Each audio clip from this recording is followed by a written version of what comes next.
मैं संजय कुमार, आप देख रहे हैं बिहार न्यूज 25। हमारे साथ retired IPS Amitabh Das ji. Sir स्वागत सर। जी बहुत धन्यवाद आपका। सर आजकल मामला चल रहा है कि अरावली पर्वत है पर विवाद चल रहा है। सर हमारे दर्शकों को संक्षिप्त में भूमिका में जी ये बहुत बड़ा भाई मामला अरावली पर्वत का हो गया। दर्शकों को पहले मैं अरावली पर्वतमाला के बारे में थोड़ा बता देता हूँ।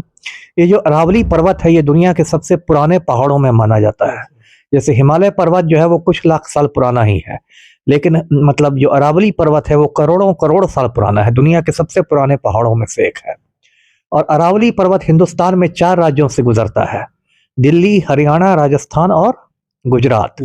और बहुत कम लोगों को मालूम है कि भारतवर्ष का जो राष्ट्रपति भवन है नई दिल्ली में वो अरावली पर्वत पर ही बना हुआ है। अरावली पर्वत का ही एक हिस्सा है जिसे रायसीना की पहाड़ी कहते हैं, रायसीना हिल्स, उस पर भारत का राष्ट्रपति भवन बना हुआ है। और अरावली पर्वत जो है साबरमती नदी उसी से निकलती है जिसके किनारे गांधी जी ने अपना आश्रम बनाया था। और दर्शकों ने हल्दी घाटी की लड़ाई के बारे में सुना होगा। महाराणा प्रताप ने हल्दी घाटी में लड़ाई लड़ी थी मुगलों की फौज से। वो हल्दी घाटी भी अरावली पर्वत का ही एक हिस्सा है। और अरावली पर्वत एक तरह से वरदान है भारतवर्ष के लिए, क्योंकि यदि अरावली पर्वत नहीं रहता तो जो थार का रेगिस्तान है वो रेगिस्तान जो है वो गंगा के मैदान तक फैल जाता।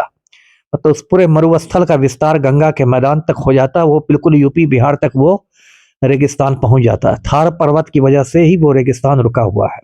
और दिल्ली को भी एक तरह से थार पर्वत बचाता है, सॉरी अरावली पर्वत बचाता है, क्योंकि यदि अरावली पर्वत नहीं रहता तो जो रेगिस्तान से बालू की आंधी उठती है वो पूरी बालू की आंधी दिल्ली तक पहुंच जाती। मतलब संक्षेप में दर्शक ये समझें कि अरावली पर्वत का बहुत बड़ा योगदान है भारत के पर्यावरण को बचा के रखने में, संतुलन बनाए रखने में। अभी क्या हो गया है, पिछले महीने एक अजीबोगरीब फैसला सुप्रीम कोर्ट ने सुनाया है और उस फैसले में कहा गया है कि अरावली पर्वत सिर्फ उस हिस्से को माना जाएगा जो 100 मीटर या उससे ज्यादा ऊंचा हो, और बाकी 100 मीटर से निचले हिस्से को अरावली पर्वत माना ही नहीं जाएगा। अब इससे दिक्कत क्या हो गई है कि अरावली पर्वतमाला का जो 91% हिस्सा है, 91%, वो 100 मीटर से कम ऊंचाई का है।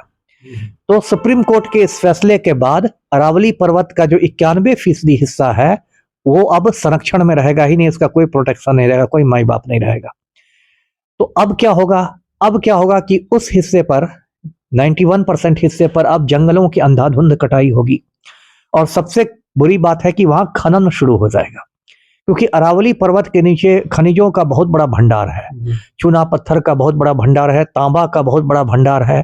और खनिजों के उस भंडार पर जो हिंदुस्तान के पूंजीपति लोग हैं उनकी बुरी नजर सालों साल से है, लेकिन वो लोग खनन नहीं कर पाते थे क्योंकि अरावली पर्वत को संरक्षण मिला हुआ था, पर्यावरण मंत्रालय से बचा हुआ था। अब क्या दिक्कत होगी, सुप्रीम कोर्ट के इस फैसले के बाद नरेंद्र मोदी के एक मालिक बैठे ही हुए हैं, गौतम अडानी, भारत के राष्ट्रीय सेठ। तो आशंका इस बात की जताई जा रही है कि मोदी जी सारा खनन का ठेका पट्टा गौतम अडानी को दे देंगे। उसके बाद गौतम अडानी की जो कंपनी है वो वहां डायनामाइट लगा लगा के पहाड़ को उड़ाना शुरू करेगी और कुछ साल में अरावली पर्वत का समझिए नामो निशान मिट जाएगा। तो ये एक बहुत बड़ा मतलब समझिए इस देश के लिए एक समस्या हो जाएगी, क्योंकि उसके बाद जो राजधानी दिल्ली है वो रेगिस्तान के बालू से ढक जाएगी। जो थार का रेगिस्तान है वो गंगा के मैदान तक पहुंच जाएगा, फसलें नष्ट हो जाएगी, अकाल की स्थिति हो जाएगी।